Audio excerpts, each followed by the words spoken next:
지금 미국이 여러모로 유리한 데 있는 건 사실이고요. 우리의 경쟁 상대는 중국입니다. 조선, 선박, 자동차, 이젠 반도체까지 모두 중국이 우리의 최대 경쟁자입니다. 그러면 미국이 이런 식으로 해서 중국 없는 세상 쪽에 우리가 선다면 우리에게는 경제적으로나 안보적으로 좀 더 유리한 상황이 진행되는 건 맞다고 생각합니다.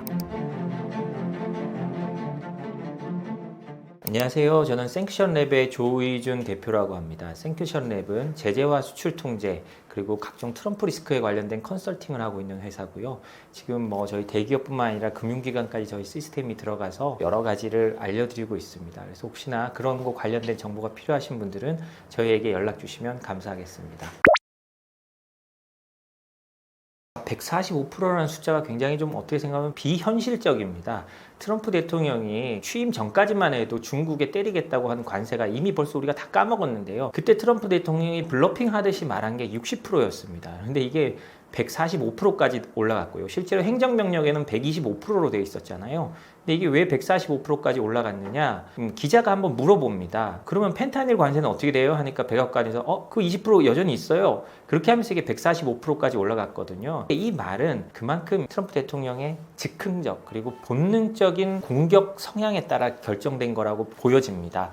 그렇기 때문에 중국 입장에서도 이걸 지금 어떻게 해야 될지 굉장히 좀 당황스러울 수도 있고요. 중국은 이번에는 아마 그냥 넘어가지 않으려고 할 수도 있습니다. 왜냐? 1기 때 트럼프 대통령이 중국에 대해서 관세를 매길 때요. 그때만 해도 중국이 그냥 트럼프 대통령이 관세를 매기고 버티다가도 협상을 하자면 협상을 하자고 끌려갔는데요. 이제 중국이 안 겁니다. 우리가 아무리 협상을 해주고 뭘 해도 트럼프 대통령은 자기의 시스템대로 자기의 스케줄대로 갈 거다. 그럼 우리가 여기 끌려갈 필요가 없지 않느냐라는 걸 중국이 배운 것 같습니다. 마치 북한의 핵개발 같이요. 북한의 핵개발을 할 때 우리가 수많은 대화를 요청하고 뭘 주면 그만두고 뭘 하면 그만둘 것처럼 해가지고 수많은 협상을 했지만 결국은 다 소용이 없었습니다. 그 이유는 뭐냐? 북한은 북한 나름대로의 스케줄을 갖고 그대로 끌고 가는 거거든요. 완급 조정만 있을 뿐입니다. 그러니까 중국이 사실 그런 나라니까요. 거기에 대해서 누구보다도 잘 알고 있는 겁니다. 그렇기 때문에 중국이 지금 오히려 트럼프를 애태운 듯한 그런 모습을 보이면서 쉽게 협상에도 안 나서고 있다. 저는 그렇게 생각을 합니다.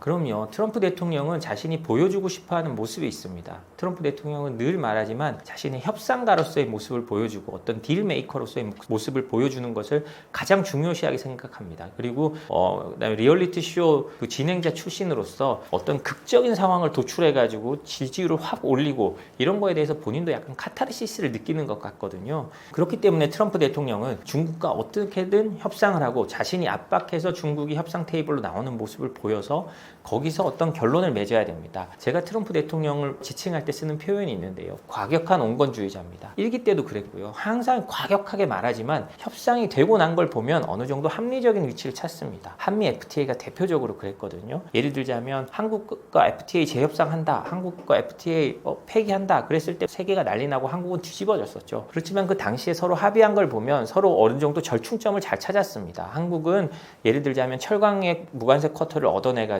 일본보다도 오히려 좀 나은 위치에 처해 있었고요. 대신 미국은 아직 한국이 잘 만들지도 않는 픽업 트럭에 대한 그 관세를 20년간 연장해서 미국 자동차 산업을 보호할 수 있는 명분을 만들었거든요. 그런 식으로 트럼프 대통령은 지금 협상만 나오면 어떤 식으로든 자기가 합의하겠다라는 머릿속에 계획이 있을 겁니다. 그런데요, 중국은 그렇게 하고 싶지 않은 것 같아요. 왜냐하면 중국은 체면도 중요하게 생각하는 나라고요. 트럼프의 의도, 솔직히 트럼프만의 의도가 아닙니다. 트럼프 1기와 바이든 정부를 거치면서요.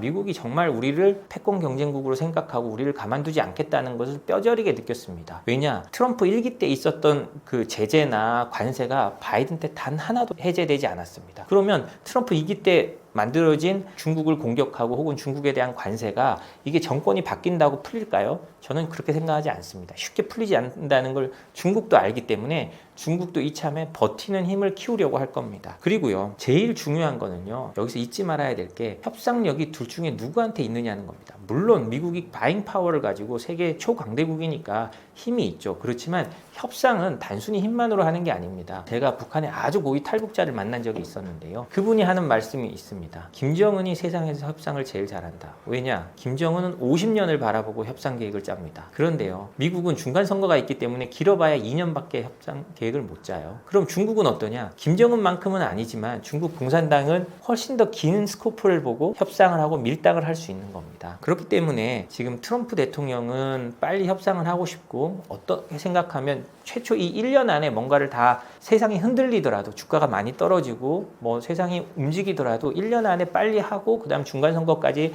바닥을 치고 올라가는 모습을 보여줘야 하는데, 이런 걸 뻔히 아는 중국이 과연 트럼프의 의도대로 갈까? 이건 좀 아까도 말씀드렸지만 좀 저희가 의문을 가지고 바라봐야 될 것 같습니다.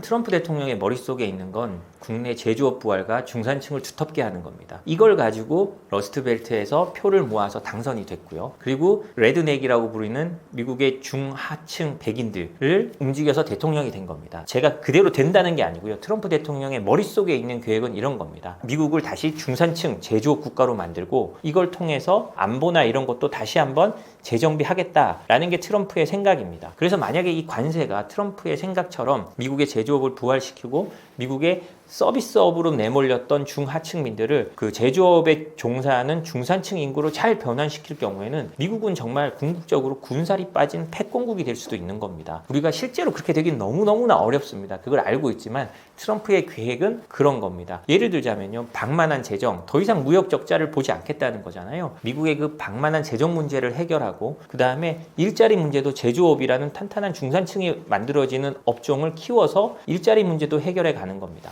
만약에 이 모든 어려움들을 잘 극복하고 트럼프 대통령이 원하는 나라가 된다면 미국은 정말 새로운 모습의 패권국, 그리고 과거 2차 대전 이후에 제조업이나 모든 게에서 역동적으로 움직이던 나라, 뭐 지금 다음에 생기는 패권국은 우리가 생각하는 과거의 그 제조업이랑은 뭐 분명히 다르겠죠. AI와 로봇과 이런 게 어우러지는 새로운 제조업 대국을 말하는 겁니다. 그런 나라가 돼서 궁극적으로는 군살이 빠진, 그리고 그 부채를 상당히 낮출 수 있고 건강한 패권국을 만들겠다라는 것이 트럼프의 의도라고 저는 생각을 합니다.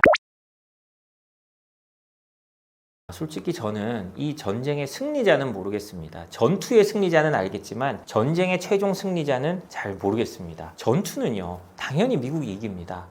저는 이게 잘못하면, 아까 제가 좀 전에 말씀드린 거는 미국이 가장 잘 됐을 때 군살 빠진 패권국이 된다고 했는데, 이게 최악의 시나리오로 가면요, 경제적 베트남전도 될 수 있는 겁니다. 예를 들자면 미국은 당연히 바잉 파워가 있고 기술로도 중국에 당연히 앞섭니다. 그러면 이렇게 맞붙으면 트럼프 대통령의 말대로 우리가 바잉 파워가 있고 모든 게 있고 우리가 힘이 있는데 우리 룰대로 돼야지 라고 해서 맞붙지만 쉽지가 않습니다. 우리 다시 베트남전으로 한번 돌아가 봅시다. 베트남전에서 미군 전사자 수는 58,000명입니다. 근데 북베트남군 베트콩의 전사자 수는 110만 명입니다. 무려 거의 20배 넘게 전사자가 더 많았지만 베트남전 누가 이겼습니까? 미국이 이겼다고 말할 수가 없습니다. 사실상 베트남이 이겼잖아요. 희생은 중국이 더 클 수가 있습니다. 그거는 뭐 두말할 나위가 없는데요. 이 전쟁의 최종 승리자가 미국이 될 거다. 이거는 지켜봐야 되는 겁니다. 그리고 지금 미국이 여러모로 유리한 데 있는 건 사실이고요. 저는 미국이 유리한 점에 있다는 것 자체를 부정하지는 않습니다. 당연하고, 그러면 여기서 중요한 건 우리가 이 관세 전쟁에서 어떻게 해야 되느냐라는 문제가 있는데요.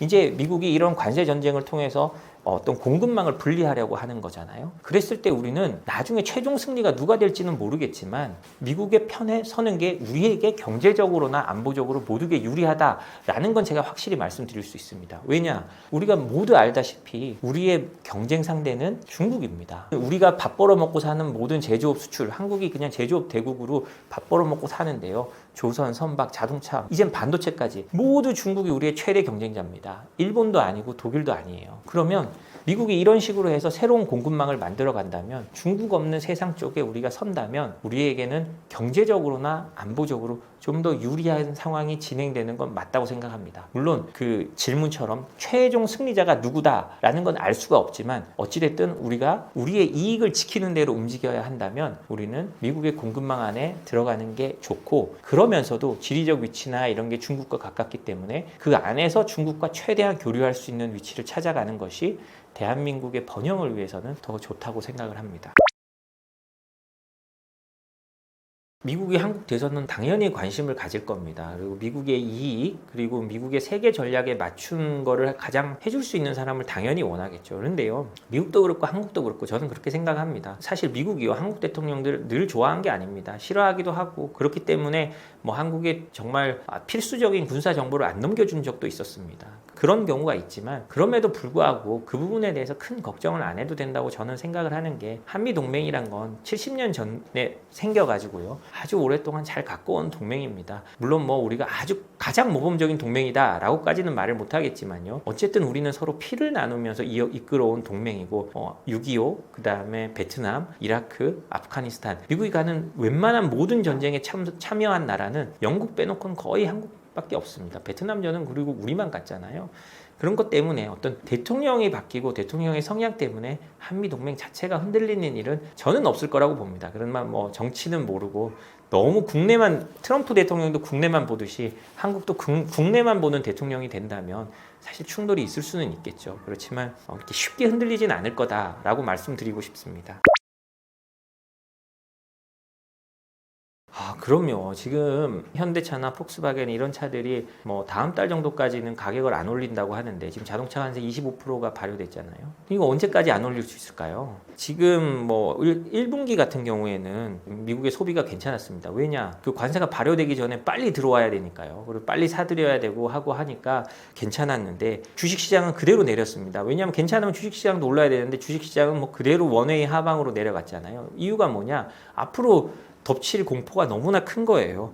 관세 같은 걸로 물가가 올라가면 인플레이션도 올라갑니다. 그러면 트럼프 대통령이 원했던 걸 하나도 할 수가 없어요. 트럼프 대통령이 원하는 게 뭐냐? 인플레이션을 잡고 제조업을 부활시키고 경기도 선순환시키겠다는 건데요. 그 하나도, 인플레가 치솟고 그다음에 채권금리도 같이 치솟았습니다. 그렇게 되면 트럼프 대통령이 원하는 걸 하나도 할 수가 없습니다. 채권금리가 높은데 누가 돈을 빌려서 투자를 하겠습니까? 그렇기 때문에 미국도 지금 비상폭탄을 맞은 상황입니다. 그 트럼프 대통령이 관세를 90일 유예할 때 말한 게 채권금리 때문에 유예한다라는 취지로 말을 해가지고 트럼프를 가장 떨게 하는 게 채권이다라고 말을 했는데요. 왜 그러냐? 채권금리가 올라가면 미국은 지금 빚이 너무너무나 많습니다. 1년에 약 한 10조 달러라는 어마어마한 돈을 매년 뭐 롤오버를 해야 되거든요. 8조 달러 정도는 롤오버하고 2조 달러는 신규로 발행해야 미국 예산에 맞춰서 살아갈 수가 있습니다. 근데 그게 지금 10년물 금리가 4.5%까지나 올라갔었거든요. 이렇게 되면 미국이 뭐 지금도 당장 방위비보다도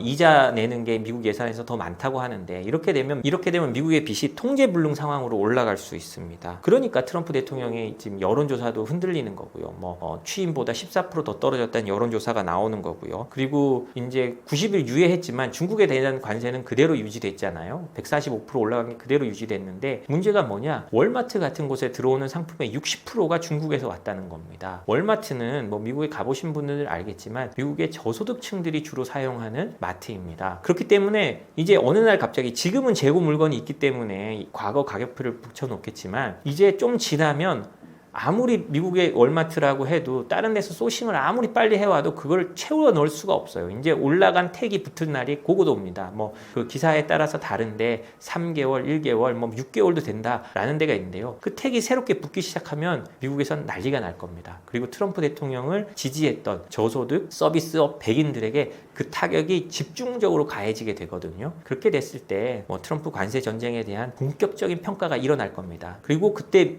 그렇게 되면 미국 국내 여론도 크게 흔들릴 거거든요. 저는 시진핑 국가주석이 지금 저렇게 미국이 트럼프 대통령이 전화하라 협상을 하자 하는데도 잘 응하지 않는 게 그때를 기다린다고 저는 생각을 합니다. 왜냐? 그러면 중국에 오히려 파워가 생기거든요. 아까 말씀드렸듯이 베트남전에서요, 북베트남군과 베트콩은요 미군보다 20배나 더 죽었지만 전쟁을 승리합니다. 시진핑은 자기들의 시체를 딛고라도 미중 관세 전쟁에서 트럼프의 콧대를 꺾어 놓겠다라고 생각할 수도 있고, 그 시기가 트럼프에게는 그렇게 길게 남지 않은 겁니다. 그래서 시진핑도 지켜보고 있다라고 저는 생각을 합니다.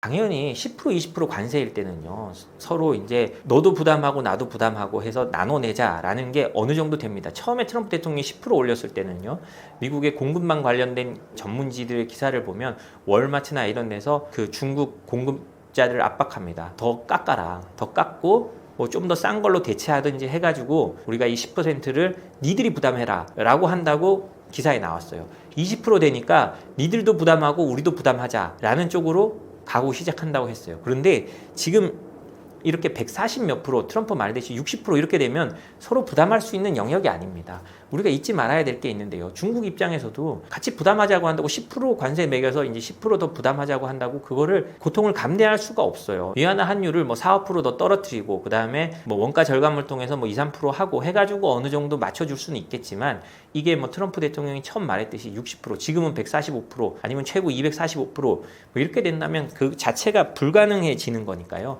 결국은 이렇게 되면 미국 국민들이 이게 그대로 갈 경우에는 미국 국민들이 그 부담을 해야 되는 겁니다. 실제로 지금 미국의 다이소 같은 달러트리라고 있어요. 1달러 샵 같은 게 있는데요. 달러트리나 5빌로우라고 5달러 밑으로 하는 뭐 이런 좀 고급 다이소 같은 것들이 있거든요. 이런 데들이 지금 거의 소싱을 중단했다고 합니다. 뭐 방법이 없잖아요. 방법이 없기 때문에 결국은 국민들이 그 관세 부담을 지게 될 겁니다. 우리가 그 미국 국민들이 관세 부담을 어떻게 지는지 한국 기업을 통해 미국에 보여준 적이 있습니다. 트럼프 1기 때요. 트럼프 대통령이 세탁기에 대한 관세를 20에서 50% 매겼습니다. 왜냐? 한국 세탁기가 너무 잘 팔리니까 미국의 월풀 같은 세탁기들이 안 팔리는 거예요. 그래서 이거 안 되겠다라고 해서 한국 세탁기에 관세를 매겼어요. 그래서 진짜 팔 비틀어서 삼성과 LG가 미국에 공장을 세우고 약 한 서로 900명, 900명에서 1,800명 정도 일자리를 늘렸어요. 그럴 때 어떻게 됐느냐? 그 관세 때문에요. 미국인이 부담은 총 한 15억 달러 정도가 된다고 합니다. 근데 일자리는 1,800개 정도 늘었잖아요.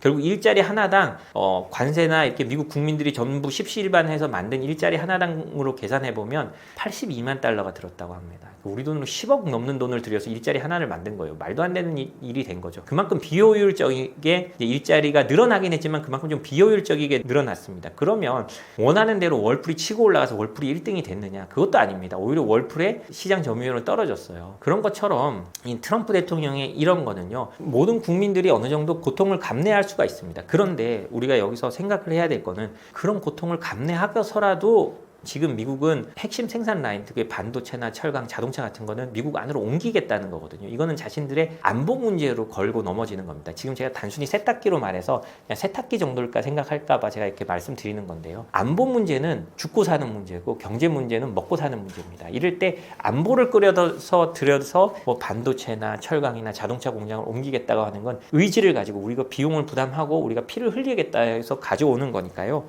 결국 미국 국민들이 그거를 부담하게 될 가능성이 높습니다. 그렇지만 이제 아까 말한 월마트나 이제 세탁기나 이런 데 택이 달라지고 미국 국민들이 거기에 대해서까지 부담하게 될 때는 여론이 상당히 악화되겠죠. 이제 그거를 어떻게 트럼프 대통령이 앞으로 협상을 통해서 관리해 나가느냐라는 게 이제 앞으로 이제 관전 포인트가 될 것 같습니다. 우리가 참 민감한 문제입니다만 제가 하나 말씀을 드리겠습니다. 이 관세로 산업을 보호했을 때 서민들이 어떻게 짐을 나눠지는지를 가장 대표적으로 보여주는 나라 중에 하나가 한국입니다. 우리가 사실 조금 죄송한 얘기지만 한국만큼 농산물 관세가 높은 나라가 없습니다. 전 세계에서도 가장 높은 수준이고요. 그렇기 때문에 우리가 유튜브에서 가장 클릭 많이 나오는 아이템 중에 하나가 물가 비교하는 아이템들이 있잖아요. 그럼 미국이나 이런 데 가봐도 한국보다 그렇게 안 비쌉니다. 미국이 오히려 한국보다 농산물이나 이런 거 훨씬 싸죠. 우리는 그럼 왜 이렇게 비싸게 먹느냐? 농민들을 보호하기 위해서 세계 최고 수준의 관세를 매기고 있는 겁니다. 그래서 사실은 농민들은 보호하지만 한국의 이제 도시 서민들이 그만큼 살기가 어려운 거거든요. 이제는 어떻게 생각하면 한국에 있어서 가장 약자는 도시 서민이거든요. 농민들보다는요. 물론 농민들도 우리가 그 대농 사회가 아니기 때문에, 그리고 농민이 1970년대 1,400만, 1,500만 되던 데서 이제는 거의 200만으로 줄어들고 대부분도 연세가 많으신 분들이기 때문에 우리가 여전히 어느 정도 보호해야 할 만한 이유는 있습니다만, 예를 들자면 그렇습니다. 대만 같은 데 가보시면 알겠지만 음식 물가가 상당히 싸잖아요. 대만만 해도 좁은 국토에 여러 사람이 살지만 이제 그 농산물 관세를 많이 낮추고 있어서 이게 좀 싸게 식재료하고 식당 같은 데서 싸게 할 수 있는데, 한국 사람들은 도시 서민 같은 경우는 노동을 하고 난 다음에 끝나고 사실 삼겹살에 소주 한 잔 하는 것도 굉장히 힘듭니다. 우리나라 같은 경우는요. 비싸니까요. 그렇지만 이런 걸 보듯이 우리가 이제 어떤 관세로 어떤 세상을 보호했을 때 서민들이 가장 힘들어진다는 걸 사실 우리 식탁 물가나 한국의 식품 물가를 보면 알 수 있습니다. 이제 그게 이제 미국으로 옮겨가는 거죠. 이렇게 되면 미국 사람들은 한국보다도 더 타격을 받을 수 있습니다. 미국이 국민소득 8만 달러 국가지만요. 사실 미국에는 한국만큼 저축해놓고 사는 문화가 없어요. 거의 그날 벌어서 그날 사는 사람들이 국민의 절반 정도가 된다고 생각하면 됩니다. 그런데요, 이 관세 전쟁 역풍으로 월마트를 갔더니 모든 게 이제 딱지를 붙이는데 비싸지기 시작하면 미국의 이제 그 서민들은 정말 살기 어려워지는 거죠. 특히 트럼프 지지층이 살기 어려워질 겁니다. 그래서 이런 부분에 대해서 아직 이 폭풍은 미국에 오지도 않았습니다. 이제 90일 유예해놨고 이제 중국산부터 이제 올 텐데 그조차도 이제 미리 재고를 다 해놨기 때문에 그 재고가 소진되는 이후 앞으로 3개월 후 4개월 이후부터 그 미국 서민들에 대한 후폭풍이 바로 밀려올 텐데요. 그렇게 되면서 미국의 여론이 어떻게 변해가느냐가 앞으로 트럼프 정책을 유지할 수 있느냐 아니면 급 유턴하는 게 올 수 있느냐라는 걸 볼 수 있는 하나의 기준이 될 것 같습니다. 사실 수치적으로 미국의 소매 판매나 경기는 아직까지 나쁘진 않습니다. 근데 앞으로 어떻게 될지 몰라서 그런 건데요. 그렇지만 여러 상황에서 미국의 소매 업체나 이런 게 좀 어려워지고 있다라는 건 보입니다. 예를 들자면요, 메이시스 같은 경우는 2025년 말까지 65개 매장을 폐장할 거라고 했는데요. 물론 이거의 가장 큰 거는 쇼핑 같은, 그러니까 메이시스 백화점이 아니라 쇼핑이 이제 다 온라인으로 가기 때문에 구조조정을 하는 겁니다. 그렇지만 이제 어떤 소비의 변곡점에 와 있으니까 이런 데들이 이제 선제적으로 움직이고 있는 거거든요. 그렇기 때문에 여기에다 이제 관세 폭탄까지 오고 미국이 사실 오랫동안 호황이었습니다. 코로나 이후 돈을 너무 풀어가지고요. 사실 지금까지 계속 주가도 오르고 호황이었던 게 맞잖아요. 이제 어떤 식으로든지 조정이 올 수밖에 없는 타이밍이 됐는데 거기에 이제 관세가 더 얹혀지는 겁니다. 그렇기 때문에 이런 미국의 소비나 이런 게 더 급격하게 떨어질 수 있고 침체로 갈 수 있다는 우려가 계속 나오는 거고, 골드만삭스 이런 데서 침체 우려가 60%까지 올라갔다라고 하는 겁니다. 사실 이렇게 경제가 한번 침체로 틀기 시작하면요, 아무리 트럼프라도 제대로 살리기가 쉽지 않습니다. 만약에 대통령이나 연준에서 원하는 대로 경기가 모두 돌아갔다고 하면 지금까지 침체가 없어야 되고 주가 지수는 늘 올라야 됐죠. 근데 실제로 그렇진 않잖아요. 미국 대통령이 아무리 주가를 올리고 싶어 한다고 해도 못 올려서 재선에 실패한 대통령도 많습니다.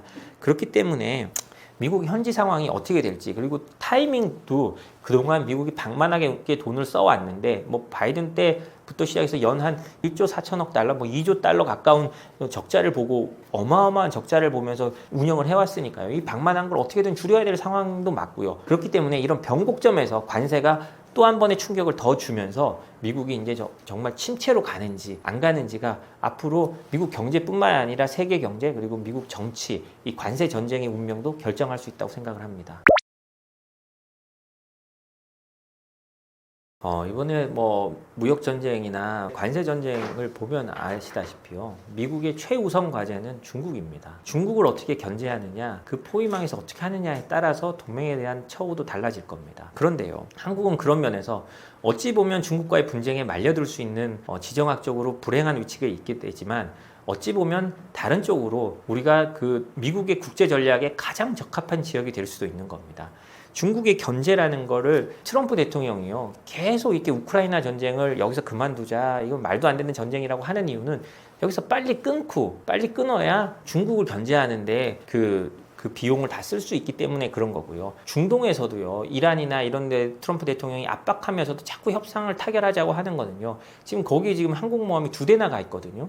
그 항공모함 거기 2대 두면 중국에 대한 압박이 제대로 되지 않습니다. 그러니까 미국은 모든 거를 빨리 중국으로 모으고 싶어 하는 거거든요. 그래서 그런 부분을 잘 살리면 한국에도 기회가 될 수 있다고 합니다.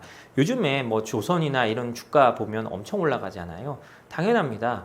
미국에서 중국 견제하는데 가장 필요한 게 해양 패권인데요. 미국은요, 배를 못 만드는 나라입니다. 배를 못 만들고 전 세계 배의 0.01%가 미국산이라는 얘기도 있던데요. 그러면 미국을 대신해서 배를 만들어주고 군함을 수리해줄 나라가 필요한데요. 당연히 한국밖에 없습니다. 물론 일본도 있지만 한국만큼의 경쟁력을 갖고 있지 못하다는 건 우리 모두가 알고 있죠. 그렇기 때문에 중국 견제라는 측면에서 한국이 여전히 미국에는 중요한 패가 됩니다. 그리고 제가 늘 말하는 거지만 지정학적으로 지도만 펴놓고 봐도 왜 한국이 중요한지가 나옵니다. 우리는 주한미군을 둘 때 이론상으로는 북한을 견제하고 북한을 억제하기 위해서 주한미군을 두는 거지만 지도를 펴놓고 보시면 북한만을 위해서 주한미군이 있을 이유는 전혀 없습니다. 우리가 미국 편을 들어서 그런 게 아니고요. 지도만 봐도 우리가 모두 알고 있는 거잖아요. 트럼프 대통령이요, 바이든 대통령을 비판하면서 늘 하는 말이 있습니다. 내가 아프가니스탄에서 철군하면 그런 식으로 재앙적으로 철군하지 않았을 거다 라면서 하는 말이요, 나는 철군을 해도 바그람 공군기지는 남겨둘 거다라고 했다고 말을 합니다. 이 바그람 공군기지가 어떤 곳이냐, 바로 바그람 공군기지에서 비행기가 뜨면, 전투기가 뜨면 중국의 핵시설까지 1시간 만에 도달할 수 있는 곳입니다. 그런데요, 한국은 오산이나 군산이나 이런 데서 전투기가 뜨면요, 베이징까지 1시간이에요. 근데 어떻게 미국이 한국을 지정학적으로 무시할 수 있겠습니까? 그런 의미에서요, 한국은 미국에도 지렛대가 있는 겁니다. 그리고 아까 말씀드렸듯이 우리가 이제 미국이 공급망을 새로 짜면서 중국이 없는 새로운 시장이 열린다면 우리가 가격 경쟁력이나 이런 데서 좀 중국에 모자랐던 그런 부분들이 또 새롭게 이제 미국이란 시장, 그리고 EU까지 그렇게 될지는 모르겠습니다만 저는 그렇게 간다고 생각을 합니다. 저는 세상의 공급망이 다시 미국 중심, 중국 중심, 우리 과거 냉전처럼 이렇게 갈라져 간다고 생각을 하고, 결국은 EU도 그렇게 갈 수밖에 없다고 생각을 하거든요. 그렇게 되면 또 좀 더 우리가 중국과 덜 경쟁하는 시장이 열릴 거다라고 생각을 하고, 그게 우리에게 기회가 될 거라고 생각을 합니다. 트럼프 대통령 1기 때부터요, 주한미군 철수를 위협해 왔습니다. 그런데 사실은 좀 전에도 말씀드렸듯이 대중 견제, 그다음에 중국 압박이 미국 행정부의 최우선 외교 순위가 되면서 주한미군 철수에 대한 건 어느 정도 걱정을 접어놔도 될 것 같습니다. 그런데요, 최근 미국 국방부가요, 임시국가 방어 전략 지침이라고 9페이지짜리 보고서를 만들었고요. 그걸 워싱턴 포스트가 보도를 했는데요. 요약하면 그렇습니다. 중국의 대만 침공 저지가 1순위고요. 가장 중요한 거고, 그 다음에 미국 본토 방어입니다. 그렇게 되면 주한미군은 어떻게 될까요? 당연히 우리가 아까 말씀드렸듯이 중국의 대만 침공 저지에 주한미군이 사용될 가능성이 높습니다. 우리는 그래서 안 된다고 하지만 미국 마음이지 우리 마음대로 되겠습니까? 현실적으로요. 우리가 뭐 냉정하게 현실을 봐야 되잖아요. 그러면 주한미군 성격이 한반도 방위에서 이제 양안이나 어떤 미중 충돌, 그다음에 남중국해 문제에도 주한미군이 들어갈 가능성이 높습니다. 근데 주한미군은 지금도 순환하고 있습니다. 우리가 주한미군의 숫자를 28,500명이라고 국방수권법에 박아놨습니다. 그래서 그거를 그렇게 해놓은 거는 트럼프 대통령이 하도 주한미군 철수 이런 걸 하니까 미국 여야 모두가 그래, 한국을 압박하고 방위비 더 받는 거 받아도 돼. 근데 주한미군 숫자 가지고 괴롭히진 마라고 해서 미 의회 여야 모두 공의 합의해서 그렇게 28,500명을 받아놨지만, 유사시에 미군이 그 순환하는 배치 병력을 일본으로 뺀 다음에 오키나와나 이런 데 중국을 압박하는 곳으로 옮긴다고 해도 우리가 사실은 뭐라고 할 수가 없습니다. 유사시는 그렇다는 거고요. 그러니까 우리도요, 이 주한미군에서 그 유연성이 있다는 거를 염두에 두고 그 안에서 우리가 최대한 찾아야 되는 겁니다. 그러면 우리가 주한미군을 그렇게 뺐을 때 미국의 우리 안보를 위해서 더 얻어내야 될 게 뭐냐? 정말 우리가 뭐 핵 무장을 하는 게 아니더라도요, 뭐 우리가 일각에서 말하는 것처럼 핵 공유라든지 핵을 뭐 한반도에 갖다 놓는다는 것다든지, 뭐 아니면 그랬을 때 우리가 또 다른 뭐 미국이 최첨단 무기를 더 받아놓을 수 있는 뭐 어떤 것들이 있다든지, 이런 식으로 우리의 주한미군이나 주한미군의 입지를 좀 강화하는 쪽으로 협상을 해야 나갈 필요는 있습니다. 그렇지만 근본적으로 주한미군의 전략적 가치가 떨어지지는 않고 있다는 점, 그런 점은 우리가 좀 생각을 해줘야 되고요. 그 속에서 주한미군의 인원이 왔다 갔다 할 수 있고 그 재배치될 수 있다는 점은 우리가 기억해둬야 될 것 같습니다. 한미동맹은요, 이제 단순히 군사동맹뿐만이 아니라 경제적인 면에서 모든 면에서 상당히 얽히고 설켜 있습니다. 그리고 문화적인 면까지 굉장히 얽혀 있습니다. 특히 제가 종교에 대해서 말씀을 많이 드리는데요, 한미동맹이라는 이 문서 자체는요, 쌍방 중에 일방이 우리 이거 안 지킬래 하면 1년 후에 자동적으로 한미상호방위조약은 폐기되게 되어 있습니다. 굉장히 허술해요. 그리고 우리가 생각하는 만큼 이 조약 자체가 우리를 지켜주는 게 아니고요, 우리가 미국과 연결되어 있다는 동맹이란 가치, 서로 이 동맹을 소중하게 지켜나가는 과정에서 한미동맹이 강력하게 유지돼 가고 있는 겁니다. 그 속에서는 특히 종교적인 측면도 아주 큽니다. 우리가 뭐 기독교인인 분과 아닌 분도 있겠지만, 현실적으로 미국 가보면 한인교회들이 굉장히 많고요. 미국이 6.25 때 참전을 결정하게 된 결정적인 이유도 이승만 대통령이나 당시에 미국 고위 그 의회나 미국 지도자들이 종교적으로 엮여 있는 면도 굉장히 강했습니다. 그러니까 우리가 이런 면으로서 씨줄 날줄로 엮여져 있기 때문에 강고한 한미 동맹이 되어 있었던 거고요. 우리가 늘 말합니다. 국익까지 해치면서 동맹을 유지할 필요는 없다. 맞습니다. 국익을 우선시해야 됩니다. 근데 이게 말은 그런데 참 쉽지 않습니다. 한미 동맹이 처음 생기던 시절 국익을 우선시했으면 미국이 과연 6.25에 참전했을까? 전 조금 의문이거든요. 왜냐하면 우리는 지금은 그걸 당연하게 여기지만 그 당시엔 당연하지 않았습니다. 왜냐하면 일본부터 시작해가지고 미국이 방어선을 새로 그은 상황이었잖아요. 그때 미국의 생각도 굳이 한국을 지켜야 돼라는 거였던 겁니다. 그렇지만 미국은 한국을 지키는 걸로 판단했고 그때 들어와서 미국의 투자가 한미동맹 그리고 지금 한국이라는 미국이 가장 자랑스러워하고 우리의 문화를 이식했을 때 나라가 이렇게 된다라는 걸 보여줄 수 있는 우리의 최고의 사례가 된 겁니다. 그래서요, 저는 이렇게 생각합니다. 70년 전에 한미동맹은요, 휴전선에서 진군을 멈췄습니다. 그렇지만 이제는 제가 경제적으로 따졌을 때도요, 한미동맹이 더 유리합니다. 아까도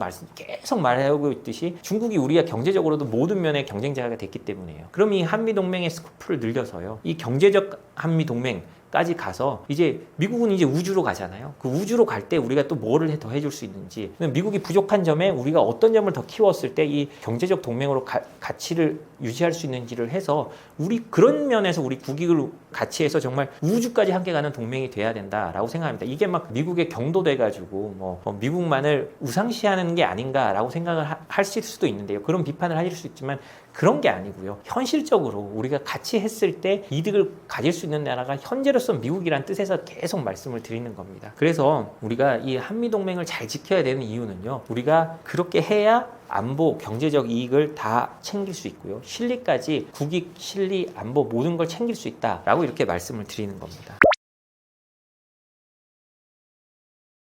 사실 이거는요, 일본이 참 미국이 원하는 거를 너무나 잘 알고 있기 때문에 이런 말을 한 거죠. 미국 입장에서는요, 주일 미군도 있고 주한 미군도 있고 오키나와에도 또 뭐 당연히 미군이 있고 괌에도 있고 하지만 모든 거를 중국 압박으로 통합하려고 하는데요, 일본이 그걸 다 아니까 이렇게 말하는 겁니다. 아니 그걸 뭘 계속 분리해놓고 정부를, 지금 한국하고 일본하고 다 분리되어 있는 상황이라고 보면 맞거든요. 그걸 뭘 그렇게 따로 생각하냐, 어차피 다 같이 할 건데. 그러면 이제 아예 묶어가지고 이걸 통합해서 하자라고 일본이 제안을 한 겁니다.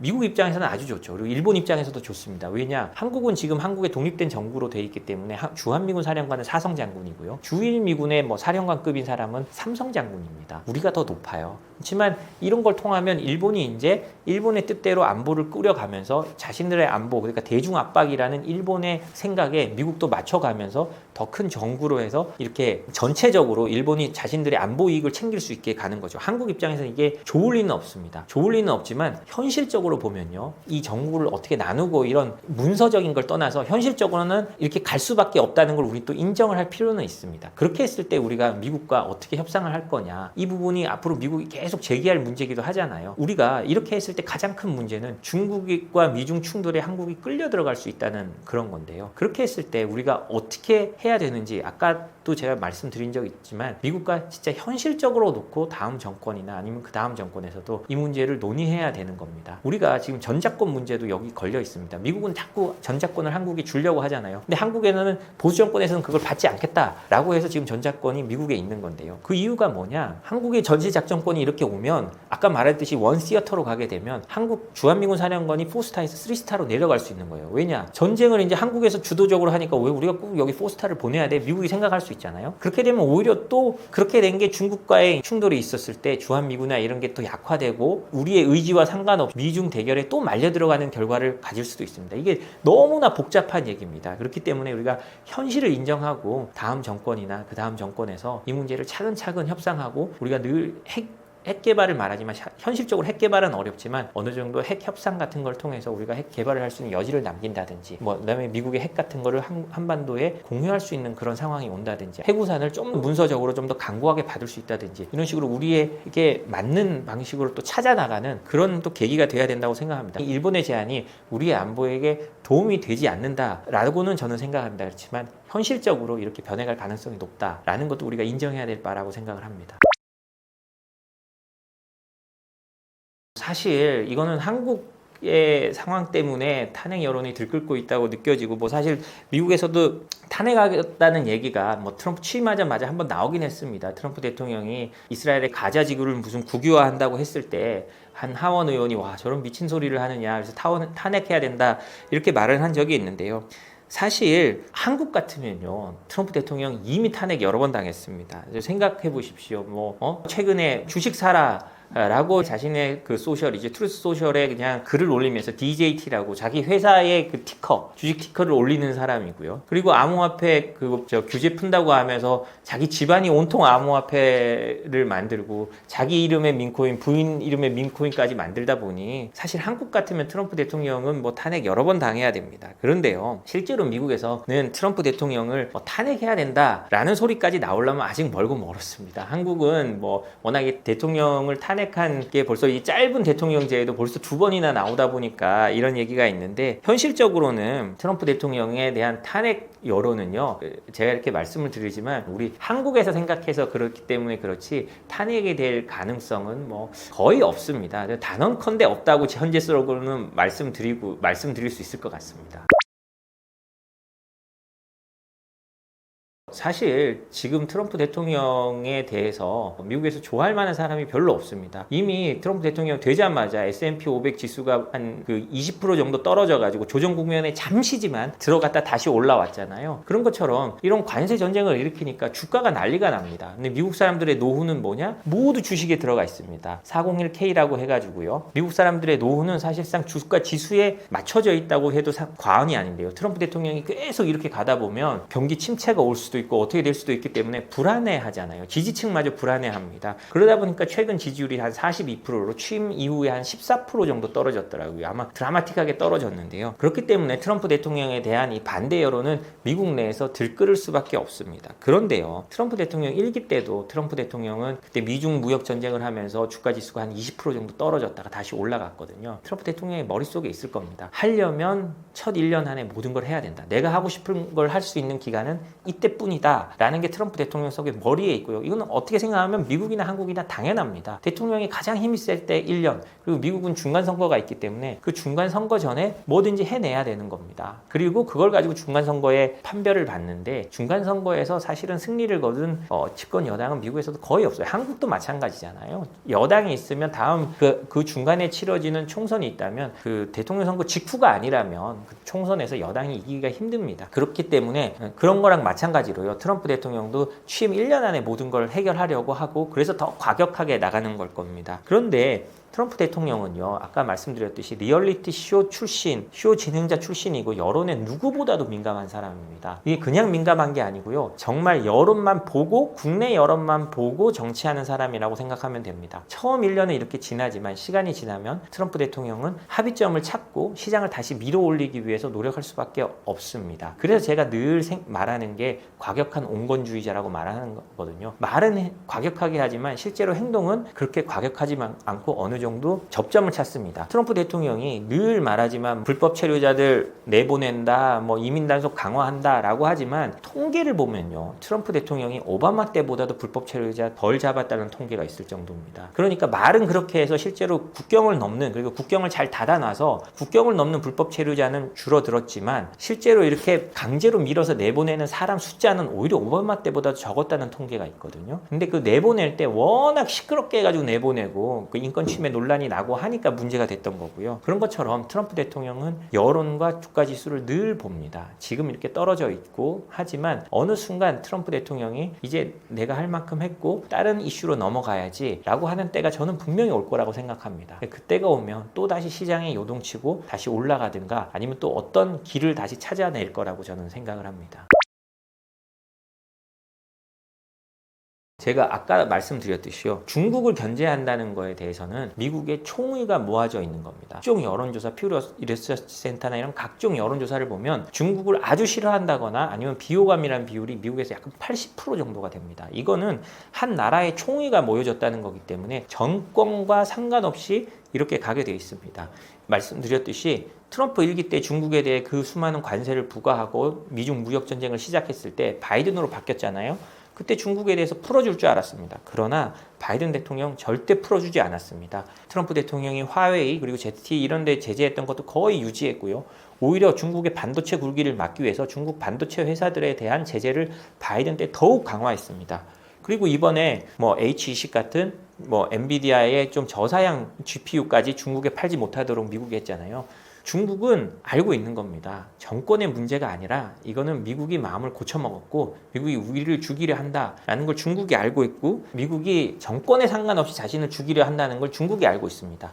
물론 트럼프 대통령이 지금 145%, 지금 최근에 백악관에서 발표한 거는 245%라는 관세 수치까지 중국에 대해 나왔는데요. 그런 걸 보면 이 정도의 말도 안 되는 수치는 낮아질 수 있다고 생각합니다. 예를 들자면 트럼프 대통령이 처음 말했던 한 60% 정도의 관세 혹은 그보다 좀 낮은 정도로 어떤 협상을 통해서 협상의 여지가 있다고 생각을 하는데요. 이게 어느 정도 협상을 한 대로 정해지고 나면 다음 정권에도 그대로 연결될 겁니다. 바이든이 그랬듯이 민주당이 된다고 해서 이걸 바뀔 리가 없습니다. 왜냐? 지금 미중 패권 대결은요, 단순히 10년, 5년짜리 문제가 아니고 50년, 100년짜리 문제이기 때문에 미국도 그걸 알고 있거든요. 이게 마코 루비오 국무장관이 자기 청문회 때 한 얘기입니다. 미중 패권 대결은 우리 21세기를 규정할 대결이라고 그런 식으로 말을 했거든요. 그렇기 때문에 트럼프 임기 끝난다고 해서 이 관세 정책이 드라마틱하게 좋아질 것, 특히 중국에 대한 관세 정책이 드라마틱하게 좋아질 거라고는 생각이 들지 않습니다. 전 솔직히 눈치 잘 봐야 된다고 생각합니다. 눈치만 잘 봐도 절반 이상 먹고 들어가는 게 국제 협상입니다. 지금 트럼프 대통령이 우선 협상한다는 나라들이 있잖아요. 그런데 맨 처음 어디랑 합니까? 일본이잖아요. 우리는 일본이 하는 걸 보고 따라 움직이는 게 현실적으로는 가장 좋다고 생각을 합니다. 왜냐하면요, 여러 기사가 나오고 있습니다만 미국이 이 관세 문제나 이런 걸 대중 압박에 사용하고 있다고 하거든요. 그런 뉴욕타임스 기사도 나오고 월스트리트 저널 기사도 나왔습니다. 앞으로 대중 압박에 어떻게 동참하느냐에 따라서 이 관세도 지금 협상하면서 더 낮춰줄 수 있다는 거거든요. 그런데 생각을 해보십시오. 가장 미국의 편에 서서 중국 압박에 동참할 수 있는 나라가 어디냐? 일본이잖아요. 그러면 그 일본이 얻어내는 만큼 우리가 얻어낸다면 야, 일본한테 저만큼 줬으니 우리도 최소한 저 정도만 해주면 안 되겠니? 라고 한다면 한국에 있어서는 저는 결코 나쁜 협상 카드는 아니라고 생각합니다. 그래서 눈치를 가지고 다른 나라가 어떻게 하는지를 보고 오히려 보통 일본, 한국 이런 순서로 내려온다고 하지만 지금 우리 대선 국면이고 한국 정치가 혼란스러우니까 이런 핑계를 대면서 최대한 시간을 끌어가는 것도 저희한테는 도움이 될 수 있다고 생각합니다. 물론 무한정 끌 수 없겠죠. 90일 안에 한다고 했으니까 그 안에 하고. 근데 제 생각에는요, 90일 한다 그래서 한 번 더 늘릴 가능성도 있습니다. 트럼프 대통령 말 바꾸는 거는 너무나 쉽고요. 사실 그 많은 나라들과 관세 협상이 90일 안에 갑자기 타결될 가능성이 저는 없다고 생각을 합니다. 그렇기 때문에 어떤 타결을 하더라도 어떤 선언적인 타결을 해놓고요. 그 안에 디테일 같은 경우는 다른 나라들이 어떻게 하는지를 보고 그리고 새로 들어서는 우리나라의 리더십의 결정에 따라서 우리 공무원들이 잘 나눠서 대응하면 오히려 한국의 입장에서는 정말 눈치만 잘 봐도 절반 이상은 먹고 들어간다라는 게 지금 같은 상황이라고 생각을 합니다.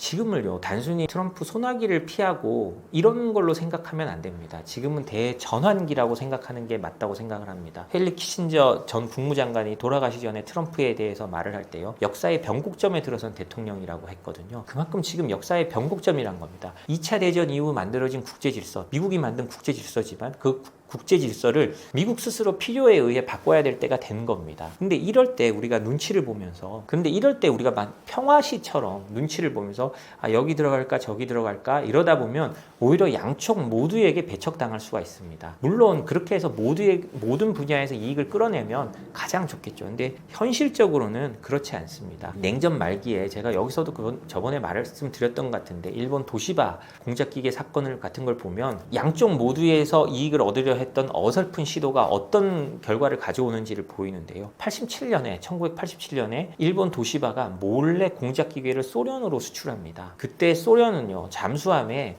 정밀한 프로펠러를 못 만들어서 핵잠수함이 소리가 너무 컸습니다. 미국이 그 소리를 가지고 소련 잠수함을 탐지하고 있었거든요. 근데 그 소리가 어느 날 갑자기 안 들린 겁니다. 도시바의 공작기계를 수입해 와서 정밀한 프로펠러를 만들었다는 걸 미국이 알게 되는 거죠. 그때 미국에서 도시바 공작기계 불매 운동부터 시작해서 어마어마하게 벌어지게 됩니다. 그리고 그게 도시바 반도체 그리고 일본 반도체의 몰락으로 이어지는 신호탄이 됩니다. 이런 것처럼요. 우리가 중국과 당연히 잘 지내야 됩니다. 역사적으로도 그렇고 지리적으로도 그렇고. 그렇지만 이런 대전환기에 어설프게 양쪽 모두에게 발을 걸치고 이익을 취하겠다라고 하다 보면 양쪽 모두에서 배척을 당합니다. 그리고 아쉽게도 우리가 중국을 예전에 그런 얘기가 많았어요. 제2의 내수시장으로 생각하고 중국에서 우리가 이득을 많이 취하고 우리가 공격적으로 나가야 된다고 했는데 지금 현실적으로 돌아보면 그 전략은 완전히 실패하고 중국 기업들한테 우리가 완전히 밀렸습니다. 그리고 중국의 내수 시장이 안 됐을 뿐이 아니라 오히려 중국이 우리나 이런 데서 모든 배운 기술을 가지고 전 세계로 나갔고 전 세계에서 우리가 경쟁하고 있는 상황이잖아요.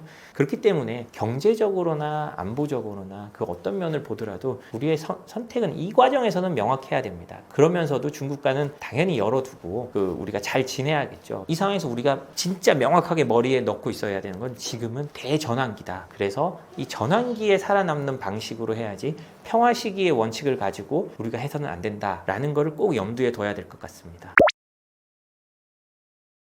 지금은 대전환기입니다. 그냥 하루아침에 미중 패권 전쟁이 사라질 게 아니고요. 10년, 20년 갈 거고 공급망 분리도 계속 될 겁니다. 이럴 때 가장 중요한 게요. 미국의 제재 수출 통제, 뭐 관세도 마찬가지죠. 이런 걸 미국에 맞춰서 우리가 어떻게 해야 될지 우리 수출 업체들이 알아보는 게 중요합니다. 저희 생크션 랩은 그런 것들을 미중 패권 전쟁에 맞춰서 만들어진 컨설팅 회사고 그다음에 제재와 수출 통제 이런 관련 특히 제재 같은 경우는요. 전 세계 190만 개 DB를 가지고 어떤 회사가 거래를 해도 되는지 안 되는지를 알려드리고 있습니다.